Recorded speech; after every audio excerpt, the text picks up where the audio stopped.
Hey everyone, this is my part two for my talk on intergenerational mobility that I presented a couple weeks ago.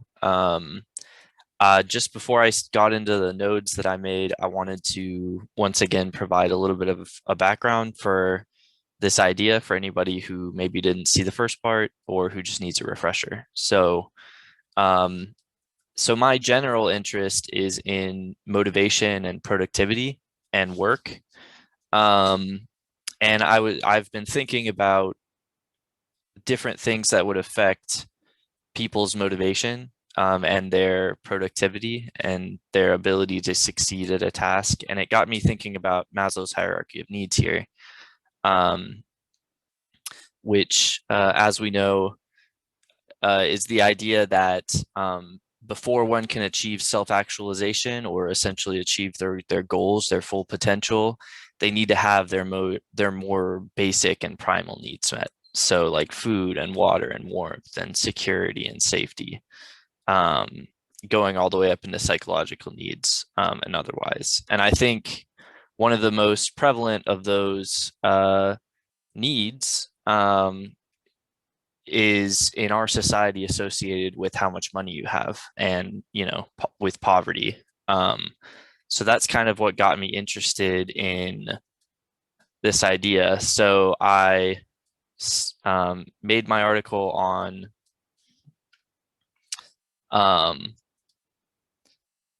on intergenerational mobility, which is related to the economics um, node and chain. So I made a node called issues in economics, and I said intergenerational mobility was an issue in economics.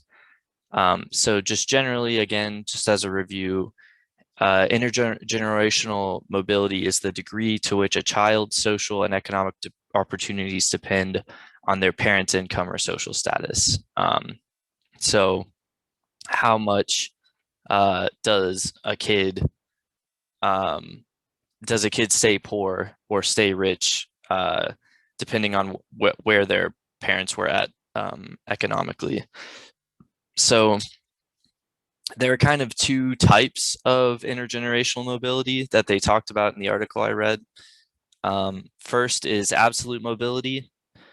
And absolute mobility determines whether children earn the same income that their parents did at the same age. So it asks kind of what are the incomes of families from a given income level in absolute terms versus relative mobility, which is the idea that similar concept, but it asks instead, what are the outcomes of children from low income families relative to those of children from high income families? I've heard relative mobility described as a zero sum game, meaning that in order for someone from a lower income to achieve a higher income, they would achieve that at the cost of someone in a higher tax bracket or whatever. So the article I read was about intergenerational mobility in the US, and they looked at kind of different regions of the US. These are the things I presented last time. So there are a couple things that they found for absolute mobility. They found that, they studied absolute upward mobility, which is just the mobility of a child whose family occupies the lowest quintile of income. And they found that it's almost perfectly linear statistically across commuter zones. And commuter zones are kind of like counties or states, but they kind of so they include like a city and all of the rural areas around that. And they found that absolute mobility is actually highly variable across commuter zones, with the Southeast region having the lowest upward mobility and the Great Plains having the highest. Yeah, again, it's high in the northeast and west regions, but not as high there as it is in the Great Plains, which is the highest. And it's very low in Native American reservations, which are known to have persistent poverty. And then this was the relative mobility slide, which said that in the US, relative mobility is correlated robustly with teenage birth rates and college attendance rates, interestingly. In the US, relative mobility is roughly half that of both Canada and Denmark. So it's pretty low in the US overall. Relative mobility is generally associated with better outcomes for children from poor families. And within the country, again, they kind of compared different regions to each other within the US. They found that it was highest in the Great Plains region and lowest in the Southeast, which is consistent with absolute mobility. Yeah, so I guess what I added to this was, I guess I'll start with the methods. So I added a little bit more information about the absolute mobility and relative mobility methods. So they characterize three main ways that absolute mobility are measured in the article.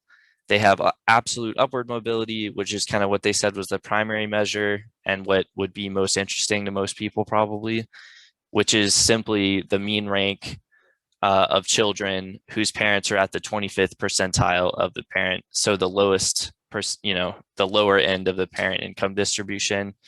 So that's essentially saying where are children from poor families at when they become adults. And then they also looked at the American dream, which is the probability of rising from the bottom quintile to the top.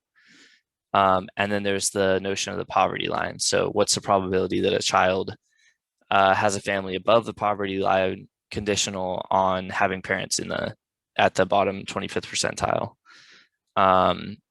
So for relative mobility methods, yeah. So for relative mobility methods, there's actually two different types.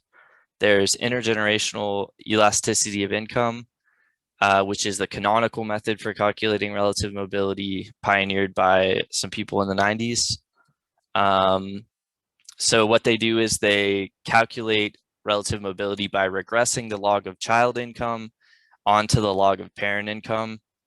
And they say it's a measure of relative mobility because you're comparing the difference in outcomes for children from high and low income families. And they give the equation here. I just figured I'd put this here for people who would understand it. They said it's just essentially the correlation between log income and parent income times the standard deviation of the log of child income divided by the standard deviation of the log of parent income. And then there's another method that's called the rank slope method, and that's what's used in Chetty et al. 2014, the article that I was summarizing. And in this method, they actually rank children and parents based on their earnings. So they make this like income rank distribution. And then, so they say like RI represents the child's rank and PI denotes the parent rank. And then they regress the child rank on the parent rank. And that's how they get the rank slope relationship. Yeah, and it measures the association between the child's position in the income distribution and the parent's position. And they use this method in the article that I was reading because it was just more statistically robust than intergenerational elasticity of income, especially near the tails of the income distribution. So that was kind of the logic behind it. Now would probably be a good time to talk about the data itself. This is another thing I added since last time.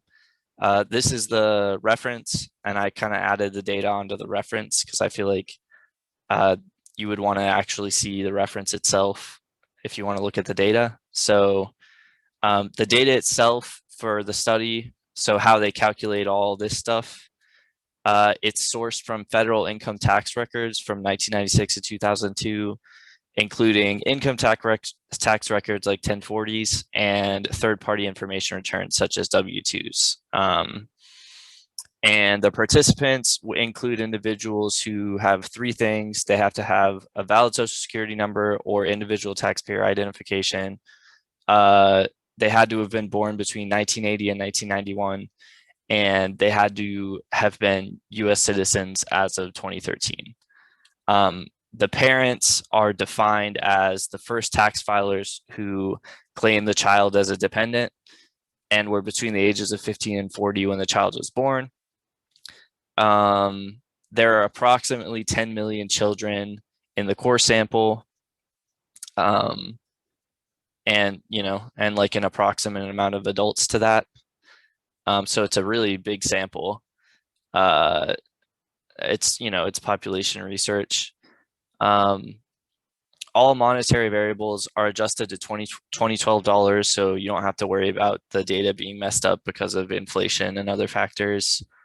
And the baseline income measure includes labor earnings, capital income, as well as unemployment insurance, social security, and disability insurance.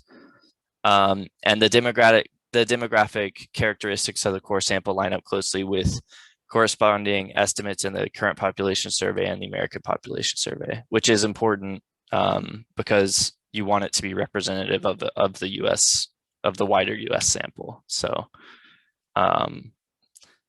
yeah, those were some things I added. Okay, right. So moving on, up here we have, like I said, I went over the absolute and relative mobility in the US. And then last time I also talked about just the general overall intergenerational mobility trends.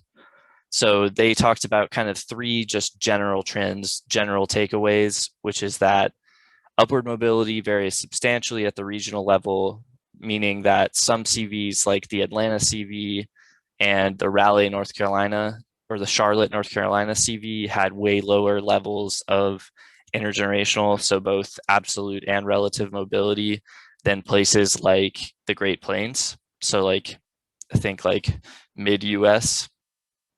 There's also substantial within region variation. That's kind of similar to what I just said.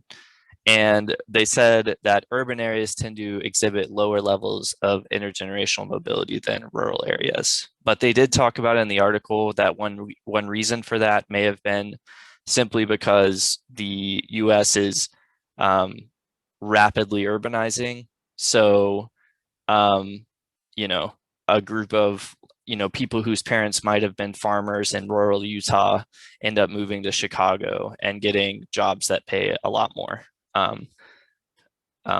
So yeah, and they talked about different like potential explanations for the trends that they found in the article, and they talked about specifically 6 correlates that with intergenerational mobility in the U.S. that they thought were significant and could solve as a potential explanation. It's not causal, obviously, but the first they talk about is race. They said this was the biggest effect that they saw.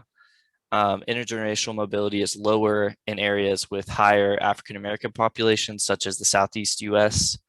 And there's the R value right there. Pretty strong R value. Related to that, in segregation was another correlated factor.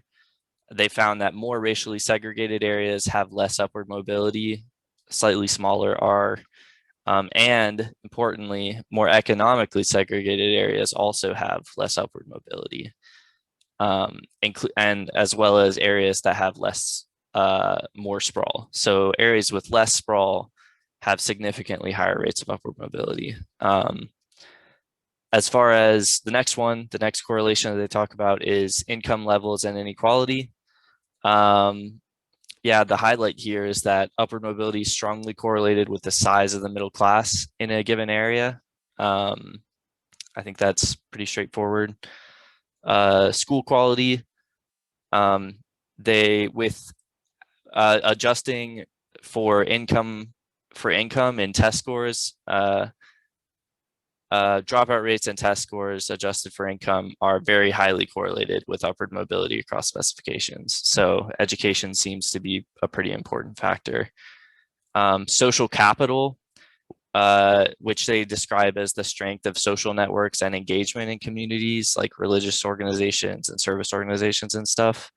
is also highly correlated positively with intergenerational mobility, and it's robust across specifications. So that's a pretty high correlation right there. And finally, family structure. And the highlight of the family structure section was that the fraction of single parent households in a given area is strongly negatively correlated with upward mobility right there. So that's the highlights of everything I added. I know the organization is a little bit of a mess. So if anybody has suggestions for organization of this stuff, let me know. What I think I'm going to do next is I'm going to shift towards kind of neurological factors that affect motivation and productivity. And specifically, I'm going to focus on executive function, which is related to memory and the central executive over here. So, yep, thanks for listening.